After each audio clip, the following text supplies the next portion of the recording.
TalkEasy English Podcast. I'm Sarah. And I'm Leo. Have you ever landed somewhere new? You think, okay, I speak the language, maybe you've even aced the tests. Right, you got the grammar down, Pat. Exactly. Yeah. And then bam, a simple 3-word greeting just completely throws you off. Oh, absolutely. It's that weird feeling, isn't it? That gap between knowing the words and knowing the music of the conversation. Yeah, the social rhythm, it makes you realize all that textbook learning, well, it doesn't always prepare you for real life. Mm-hmm. And that tiny moment, that difference between sounding, a bit stiff or robotic and sounding natural, it's huge for actually connecting with people. So that's what we're diving into today. That specific, often confusing moment, the classic English how are you problem. The conundrum, yeah. Our source material follows this student, let's call him Leo. It's his first week at a huge Canadian university. Massive campus, freezing cold. Yeah, overwhelming. Totally. And he's just trying to figure out basics like greetings.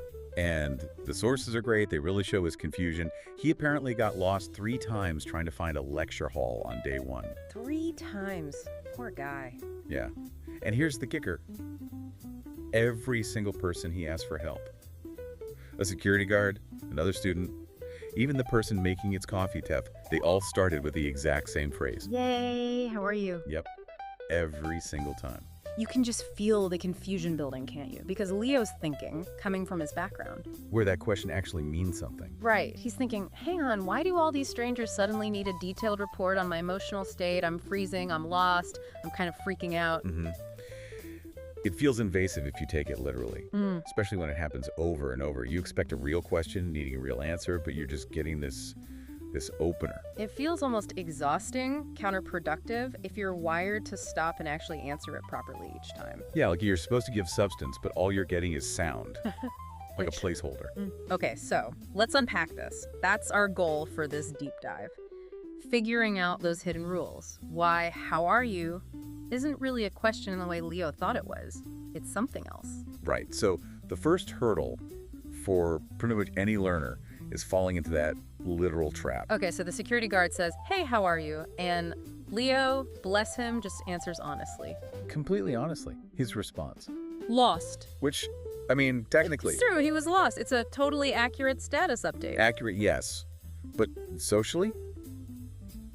Well, it got a short circuit, the whole thing, doesn't it? How so? He skipped the first step. That how are you is like a little handshake noise. Yeah. It's meant to just open the channel. He jumped straight to the problem before the channel was properly open. Okay, so he bypassed the procedural greeting bit. Exactly. Answered a formality with a real issue. Right. So then he tries a different tactic. He realizes honesty isn't working, so he digs out his old textbook knowledge.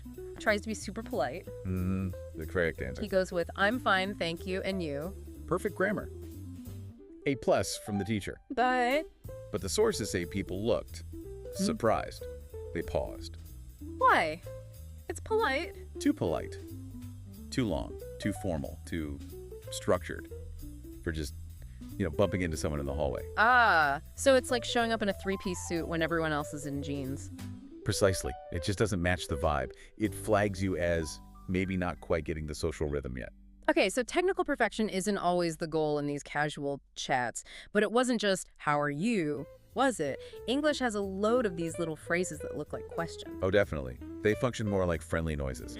And Leo's confusion here is actually, well, it's really helpful for understanding this. Let's take how's it going. Right. What did he make of that one? He zoomed in on the word going, like movement. Oh. He thought they were asking about his travel plans. So she said. It's going to class, like literally plotting his route. That's amazing. Completely logical if you ignore the idiom. Totally.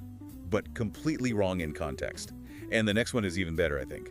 Tells you a lot about the wordplay involved. Yeah. Someone greeted him with, "What's up?" Okay. How did he take that one literally? Well, maybe it was literal. Maybe it was just accidental genius. But he looked up and said, Don't tell me. The ceiling. "The ceiling, bingo." But here's the really important part.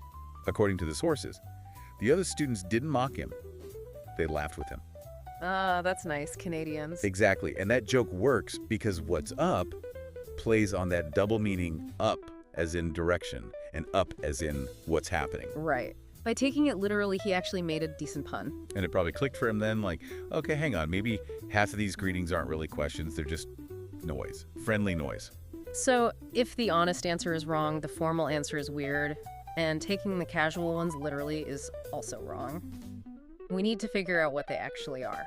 Okay, let's nail this down.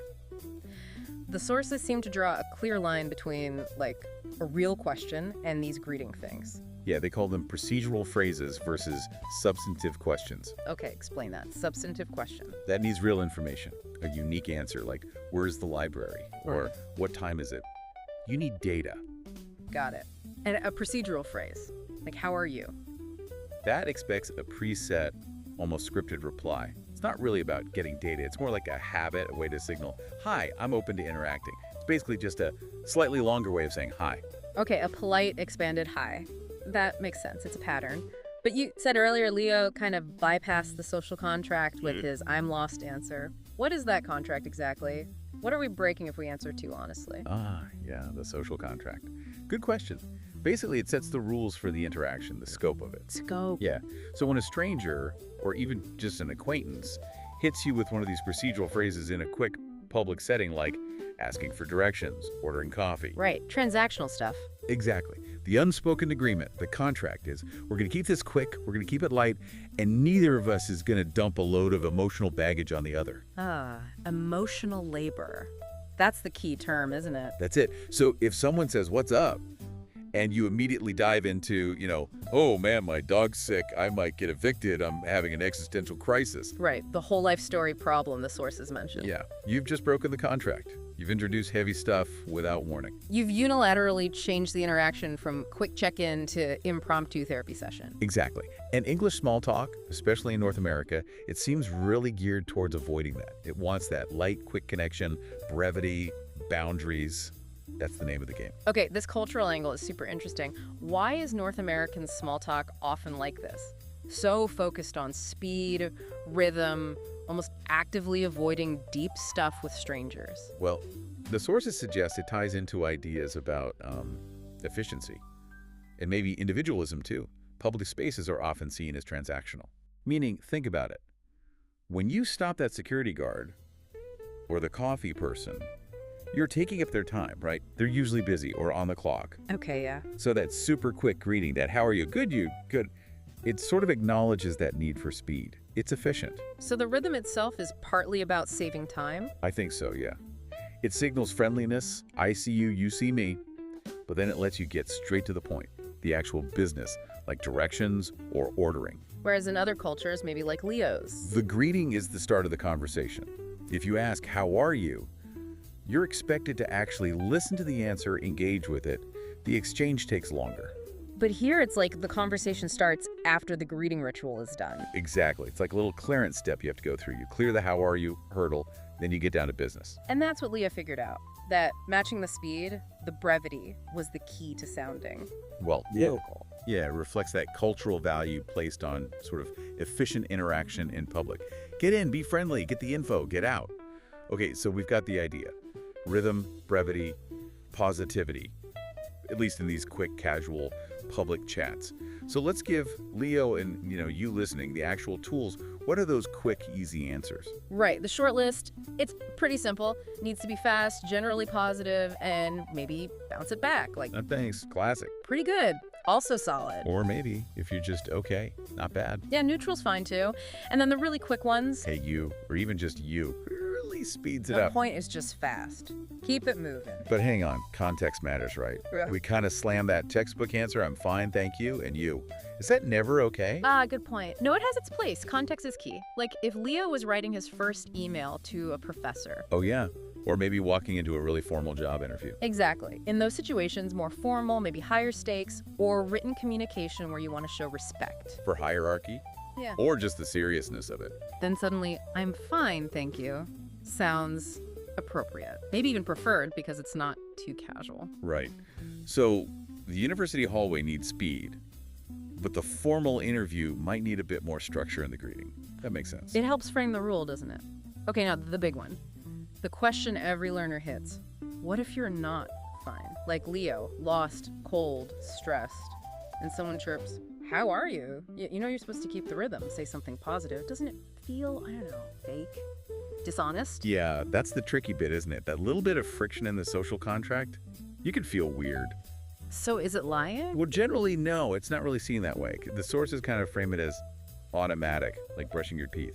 It's just a social convention, a lubricant to keep things smooth. Okay, social lubricant.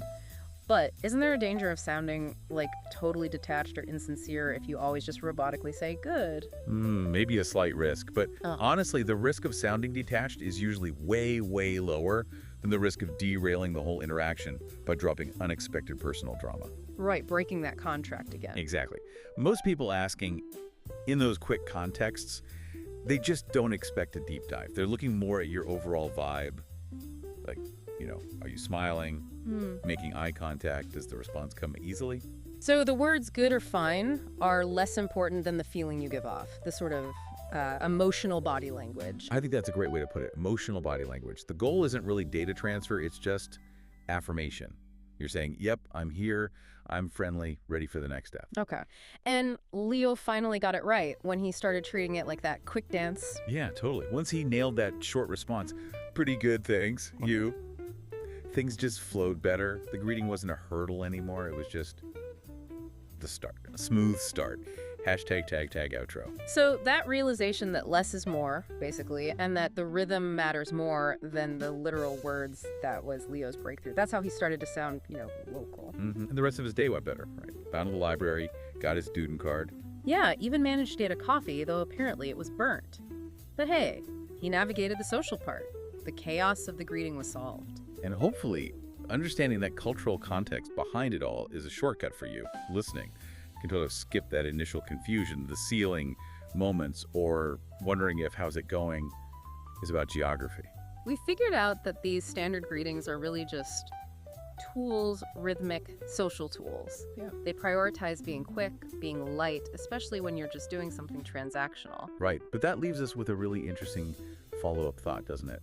As Leo moves from just greeting people to actually needing something specific. Like ordering that coffee. If the key to the greeting was avoiding literal meaning, avoiding too much detail, keeping it brief, how does that change when you need to be specific? Yeah, how do those rules of rhythm and brevity apply when you have to switch from the simple good thanks to the complex, actually, can I get a small half-calf latte, oat milk, not too hot, maybe extra burnt? Where does that need for social speed bump up against the need for functional detail? How do you give enough info to get what you want without, messing up the rhythm you just established? That's the balancing act, isn't it? That fine line every really fluent, confident speaker walks without even thinking about it. Something to think about next time you're in line for your coffee, maybe. Where does the dance end and the details begin? Where does the dance end and the details begin? See you next time, maybe over coffee.